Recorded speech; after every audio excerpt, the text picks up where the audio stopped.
자기 내면에 자신감이 있다면 어느 누구와 함께 있더라도 방어적으로 되는 일이 없다. 사람은 자신의 나약한 내면 세계를 들키거나 공격당할까 두려워 과잉 방어를 하며 자신을 과시하려고 한다라는 것이다. 애당초 자신의 내면 세계를 누군가 엿볼지도 모른다는 생각 자체가 마음이 건강하지 못하다는 증거다. 책 읽는 다락방의 제이입니다. 우리가 자주 쓰는 말 중에 눈치란 말이 있죠. 그 사람 참 눈치가 빨라. 이렇게 얘기할 때는 남의 의중을 재빨리 알아채거나 분위기 파악을 잘해서 센스 있게 처신할 줄 안다는 긍정적인 의미로 쓰입니다. 하지만 왜 그렇게 눈치를 봐? 이럴 때의 눈치는 남의 마음과 태도를 살핀다는 의미로 앞서 예를 든 눈치와는 좀 다르게 쓰입니다. 그럼 우린 어떨 때 왜 남의 눈치를 보게 되는지 이 눈치에 대해 함께 생각해 볼까요? 오늘 소개드릴 책은 나는 왜 눈치를 보는가인데요. 이 책의 저자인 가토 다에조 교수는 도쿄대학 그리고 동대학원에서 교양학과 사회학을 전공했고 현재 와세대 대학 심리학과 교수직을 맡고 있다고 합니다. 저자는 서문에서 이런 얘기를 합니다. 결국 인간은 자신의 진정한 모습을 깨닫지 못해 온갖 어려움을 겪고 있는지도 모른다. 인간이 자기 자신에게조차 숨겨야 하는 감정이란 알고 보면 모두 중요한 것들이다. 숨겨진 감정을 발견하는 일은 생존을 위해 기본적이고 중요한 일이다. 나를 깨닫는 것은 남을 이해하는 길이기도 하다. 나를 깨닫는 날은 자기 자신이 새롭게 태어나는 날이다. 이 세상을 위한 새로운 탄생인 것이다. 내가 변하는 것은 나를 둘러싸고 있는 세계가 변하는 것이기도 하다.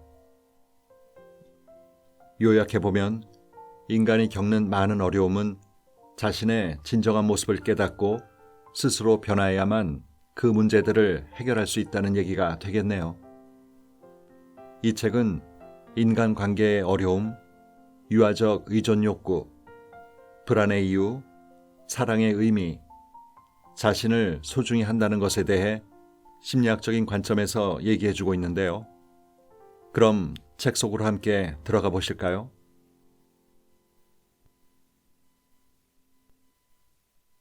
왜 사람은 작은 일에도 상처를 받는가?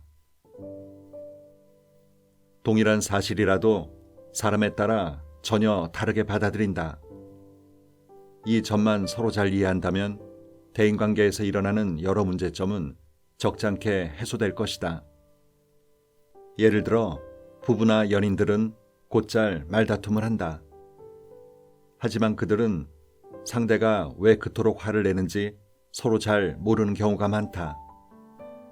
그러는 사이 지치게 된다. 상대를 이해하려는 마음은 물론 이해시키려는 마음조차 점점 사라진다.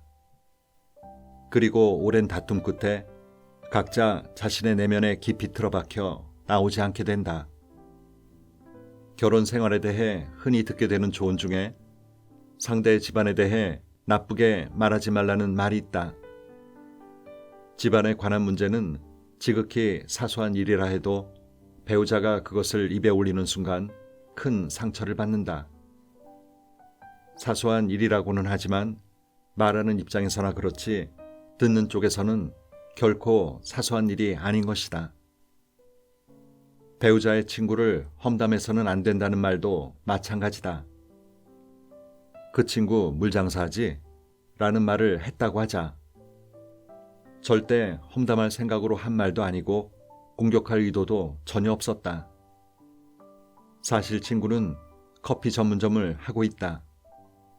하지만 말을 듣는 쪽은 마음이 상할 수도 있다. 말하는 입장에서 보면 특별히 문제될 것 없는 단순하고 사소한 사실도 듣는 사람은 그렇게 받아들이지 않는다. 듣는 사람은 그 단순하고 별것 아닌 일을 자신의 가치관을 통해 받아들인다.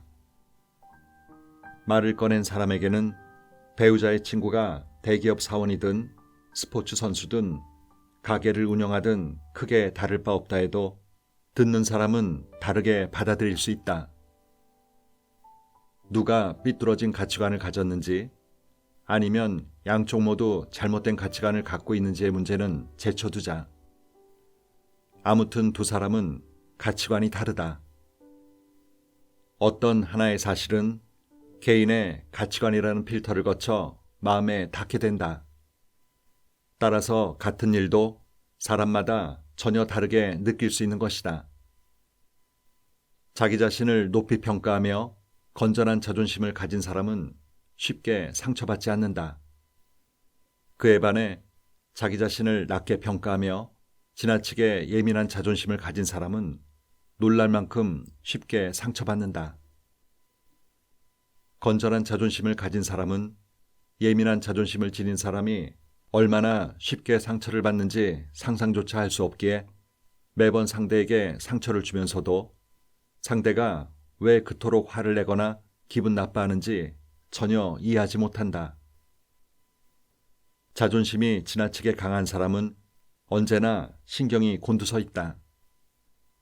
이런 사람은 마음에 상처를 입었을 때 명심해야 할 사실이 있다. 자신의 마음을 상하게 한 말을 상대는 별 생각 없이 입에 담았다는 점이다. 또, 왜 내게 그런 말을 했을까?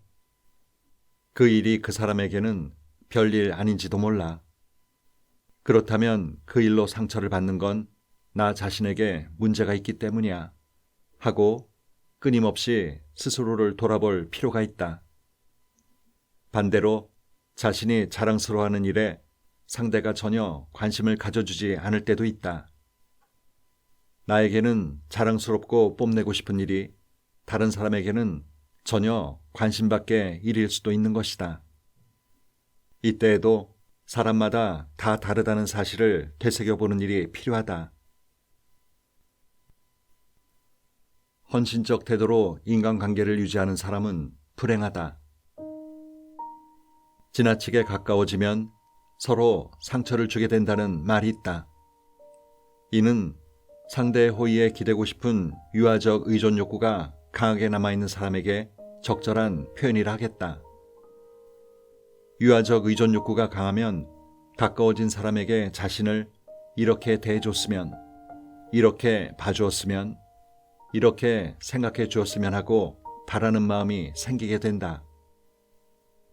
간과할 수 없는 것은 그 마음속에 요구가 담겨 있다는 점이다. 사이가 가까워질수록 상대에게 자신을 맞추는 일이 점차 없어진다. 그다지 상관없는 사람에게는 잘 보이려고 자신을 맞추려 노력하면서 가까운 사람에게는 이렇게 해달라고 요구하는 태도로 일관한다. 이는 남의 호의에 기대고 싶은 유아적 의존 욕구이며 이렇게란 자신의 바람이자 의존인 것이다. 즉, 가까운 사람에게는 자기 중심적이며 자신을 애지중지해 주기를 바란다. 어쨌거나 가까운 사람에게 애증이라는 극과 극의 불쾌감을 느끼는 사람은 자신의 마음속에 있는 유아적 의존 욕구를 자각해야만 한다. 심리적으로 볼 때 상대에게 기대고 싶은 유아적 의존 욕구의 반대는 마치 큰 은혜라도 베푼 듯 생색내고 싶어하는 마음이다. 유아적 욕구가 이렇게 해달라며 상대에게 요구하는 것인데 반해 이러한 심리는 당신의 부탁대로 이렇게 해준다고 상대에게 생색내는 태도다. 생색내기를 좋아하는 사람은 그렇게 함으로써 자신이 베푼 은혜를 상대에게 강하게 인식시키고 싶어한다. 인간관계에서 자신의 자존감에 자신이 없어지면 상대에게 베푼 일을 생색내게 된다. 생색내기 좋아하는 사람은 자신이 베푼 은혜를 일방적으로 강조하므로 듣는 사람은 불쾌하게 마련이다. 사실 그런 행동은 자신의 존재감에 자신이 없다는 증거이기도 하다. 그러나 유아적 의존 욕구를 스스럼 없이 표현하는 사람은 이와 반대라 할 수 있다. 상대가 자신에게 호의를 갖고 있으며 스스로 상대에게 그 무엇과도 바꿀 수 없는 소중한 존재라는 자신감이 있어야만 비로소 상대에게 자신의 욕구를 스스럼 없이 내보일 수 있다.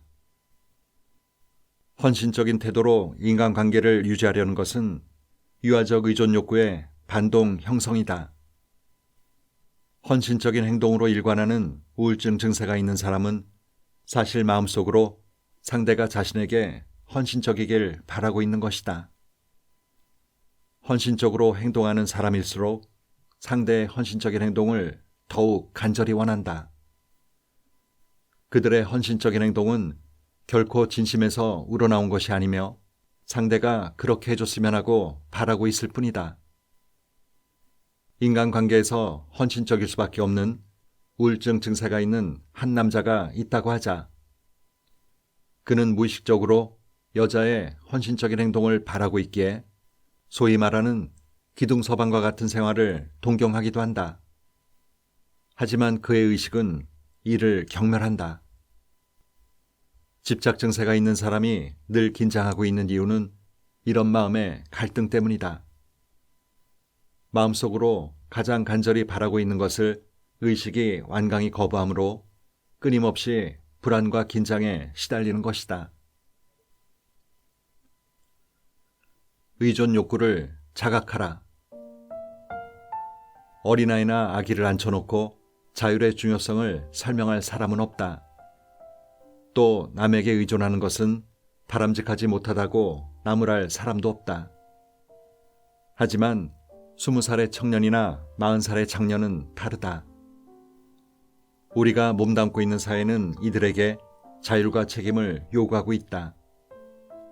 그런데 20살 청년이라고 해서 마음도 어른이 되어 있을까? 30살, 40살이 된다고 모두 정서적으로 성숙해지는 것일까? 유아적 의존 욕구를 억누른 채 30살, 40살이 된 사람은 마음속에 여전히 그 욕구를 간직하고 있다. 본인이 의식하지 못할 뿐이다. 사회적 나이가 30살인 사람이 있다. 경제적으로도 자립해 표면적으로는 30살 나이에 걸맞게 생활하고 있다. 하지만 그의 마음은 아직 3살에 머물러 있다면 이 사람에게 자유를 원한다는 것은 어떤 의미가 있을까? 그리고 자유를 요구하는 문화 속에서 그 사람 또한 인간은 자율성을 갖추고 있어야 한다고 믿고 있음은 무엇을 뜻하는가? 그는 점점 자기 내면의 유아적 의존 욕구를 외면하게 된다. 그리고 그 욕구를 바람직하지 못한 것으로 단정해 의식에서 배제하려 한다. 그러나 아무리 의식에서 배제한다 해도 존재 자체를 지울 수는 없다. 그는 무의식적으로 유아적 의존 욕구에 따라 움직인다. 그리고 그 욕구를 여러 형태로 정당화하고 있음은 두말할 필요도 없다.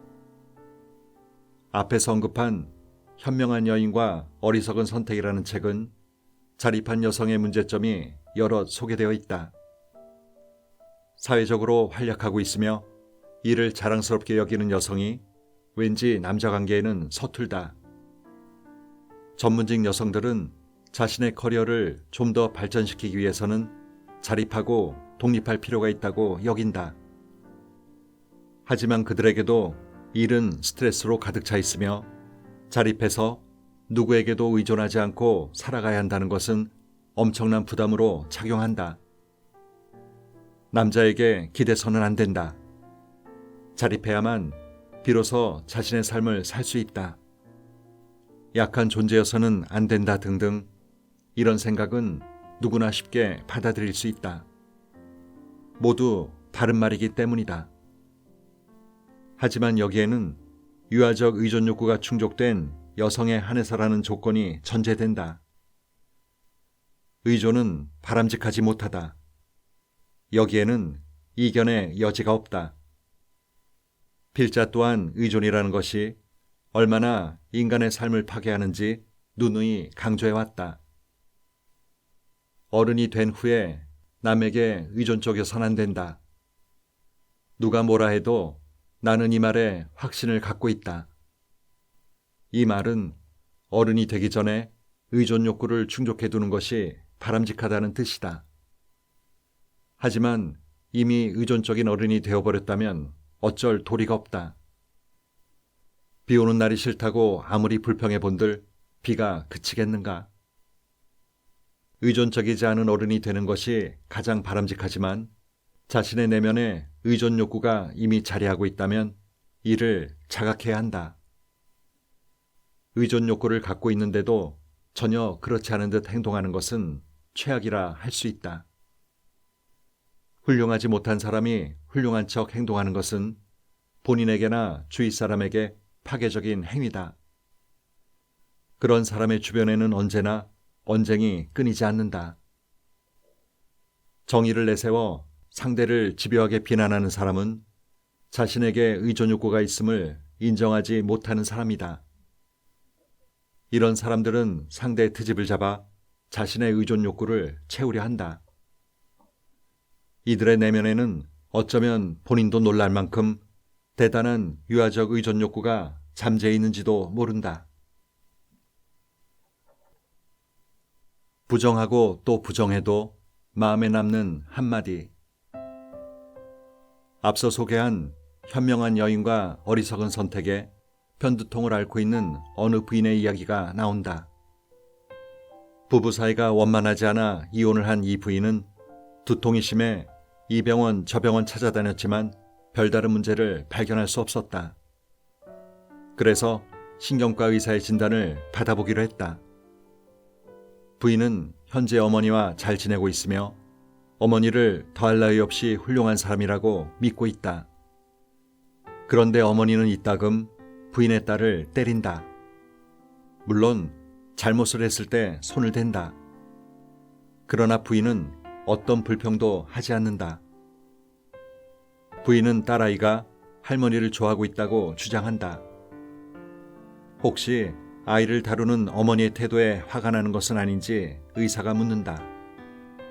그러자 부인은 그럴 리가요. 어머닌 지금껏 저희를 보살펴주고 계신걸요? 라고 대답한다.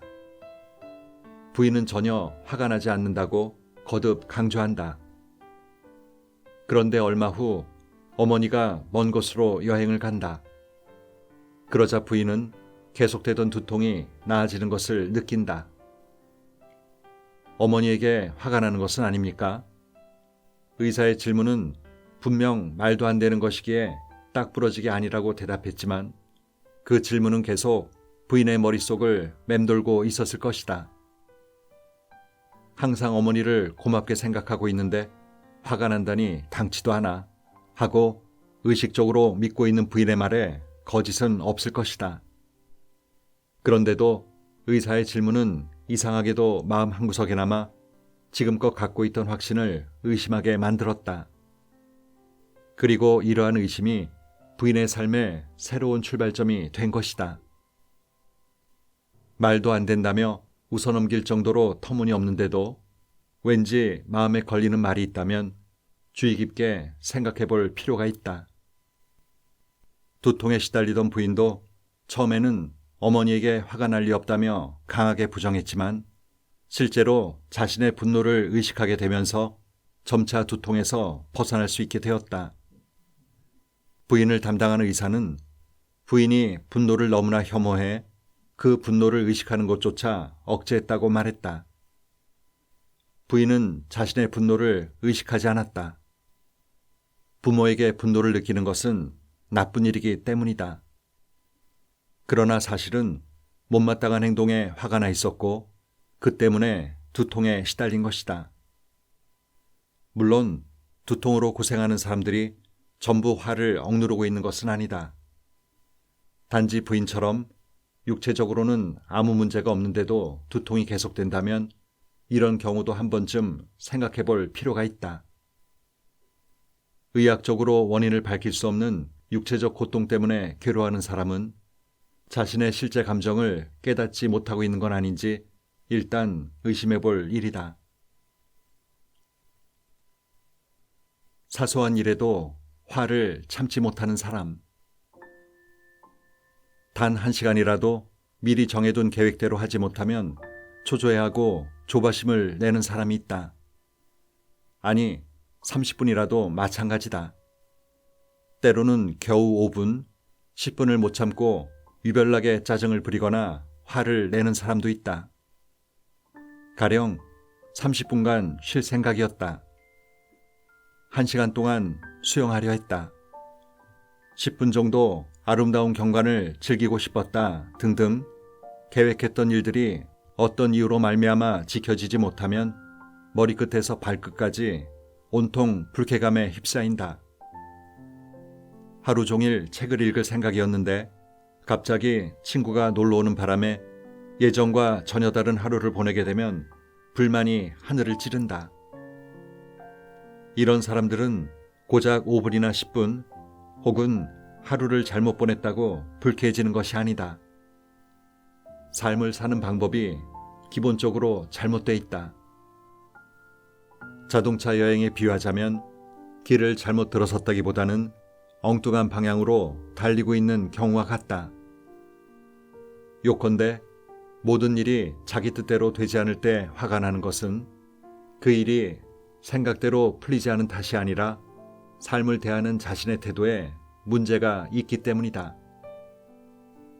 롤로 메이의 자서전을 보면 그는 21살 때 그리스로 건너가 영어를 가르치기 시작했는데 그 무렵 외로움을 비롯한 여러 가지 심리적 문제를 안고 있었다. 그는 외로움을 잊기 위해 오로지 일에만 매달렸다. 그러나 그럴수록 교사로서의 생활은 순조롭지 못했다. 그리고 결국 신경쇠약증에 걸리고 만다. 메이는 이때 비로소 인생을 살아가는 방법이 잘못되었음을 깨닫게 되었다고 적고 있다. 어느 한 부분이 잘못된 것이 아니라 전반적인 삶의 방법이 잘못된 경우가 있다. 가령 길을 잘못 들어 예정보다 많이 늦었다고 하자. 이때 조바심을 내거나 화를 내고 만약 운전을 한 사람이 애인이었다면 그에게 분풀이를 하고 때로는 고작 10분 정도 늦은 일로 언성을 높이기도 한다면 그는 애인이 잘못했기에 화가 나는 것이라고 생각하겠지만 실은 그렇지 않다.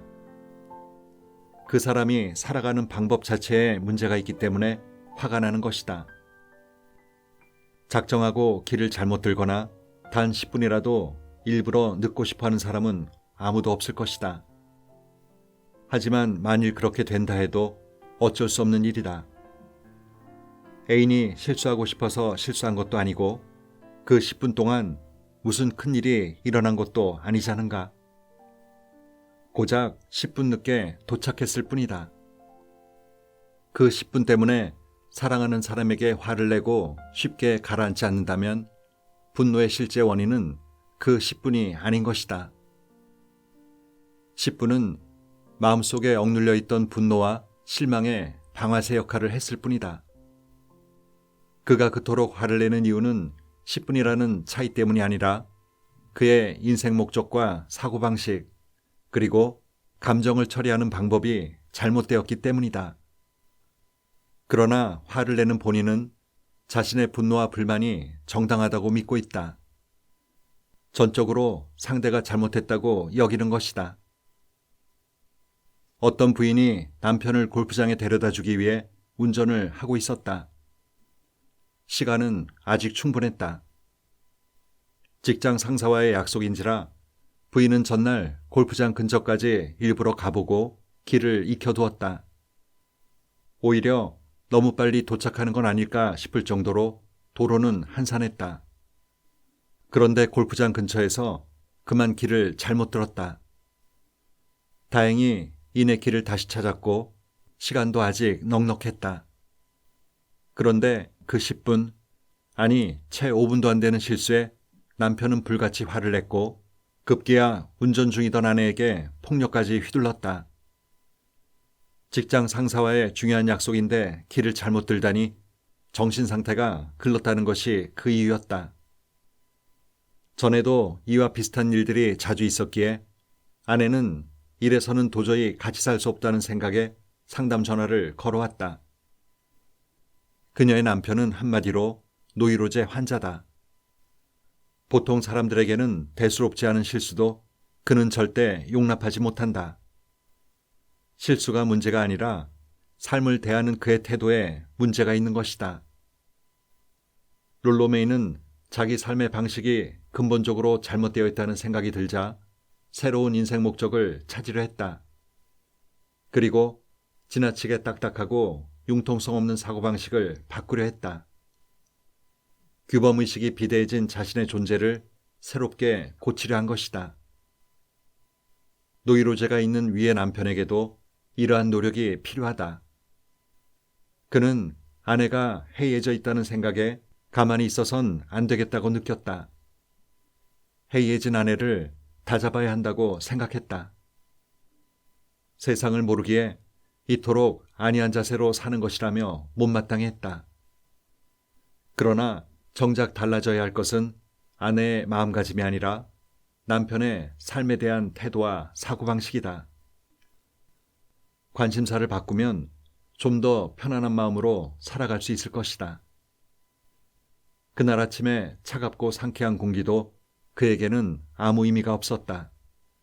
아니, 공기가 상쾌하다는 것조차 느끼지 못했을 것이다. 새들이 지저귀는 소리도 듣지 못하고 파랗게 펼쳐진 하늘도 보지 못했을 것이다. 그저 시간 내에 골프장에 도착할 수 있을까?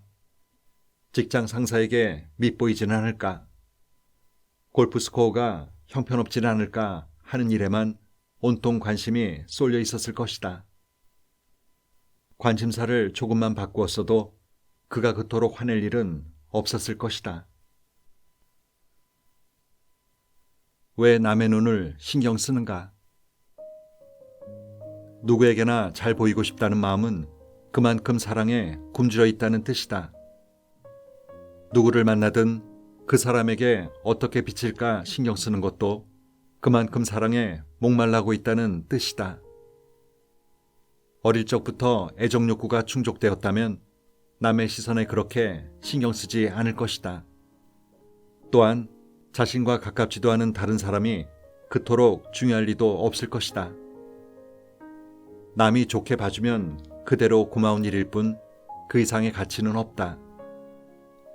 자신을 속이면서까지 잘 보이려고 하는 것은 애정 욕구가 충족된 사람으로서는 생각도 할 수 없는 일이다. 자신의 이런저런 불만을 술로 달래는 사람이 있다. 그러다 간혹 알코올 중독으로 이어지는 사람도 있다. 남에게 잘 보이려고 자신을 속이는 사람도 마찬가지다. 잘 보이고 싶은 중독에 빠져들 수 있다. 알코올 중독자는 자기 몸을 망치면서까지 술을 마셔댄다. 술 없이는 살아갈 수 없다. 그러나 술을 마시는 동안 행복을 느끼느냐 하면 그렇지도 않다. 마약 중독자의 경우도 마찬가지다.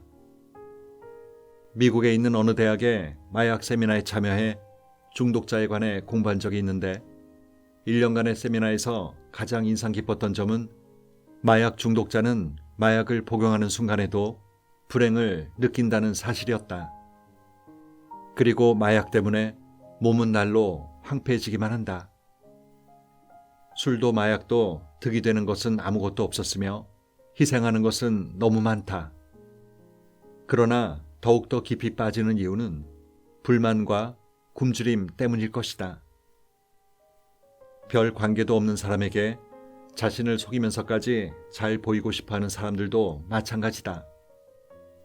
그만큼 애정에 굶주려 있는 것이다. 이 또한 얻는 것은 적고 희생하는 것은 많다. 누구에게나 잘 보이고 싶어하는 사람은 자신이 애정에 굶주려 있음을 의식하는 일이 무엇보다 중요하다. 알코올 중독자가 술로 몸을 망치는 것처럼 남에게 잘 보이고 싶은 중독자는 잘 보이려는 욕심으로 마음을 멍들게 한다. 남에게 좋은 인상을 주고 싶다는 욕구가 행동의 주요 동기가 된 사람은 자기 마음이 사랑에 굶주려 있으며 이미 황폐해지고 있다는 사실을 먼저 깨달아야 한다. 사랑에 너무 굶주린 나머지 이를 의식하지 못하는 사람이 많다. 조금이라도 충족이 되면 그 정도를 알 수 있지만 너무 굶주리다 보면 굶주려 있다는 사실조차 의식하지 못한다. 그러다 자기 안의 갈증을 깨닫게 되면 깜짝 놀란다. 내가 이토록 사랑에 굶주려 있단 말인가?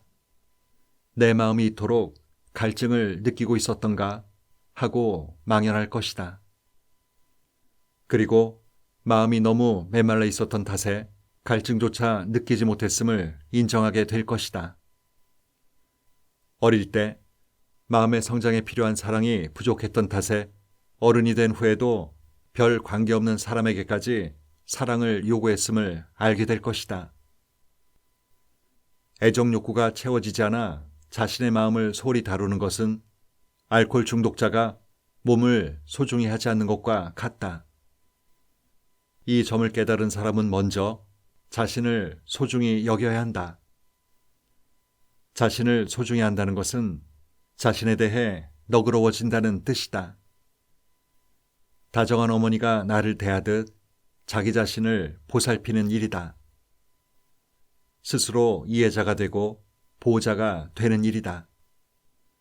절대 자신에게 비판적이어선 안 된다. 저자는 어릴 때 사랑받지 못한 사람은 어른이 돼서도 자기 자신을 사랑하지 않으며 두려워한다고 합니다. 바꿔 말해 두려워하는 사람은 사랑을 충분히 받고 있지 않다는 말도 되겠죠.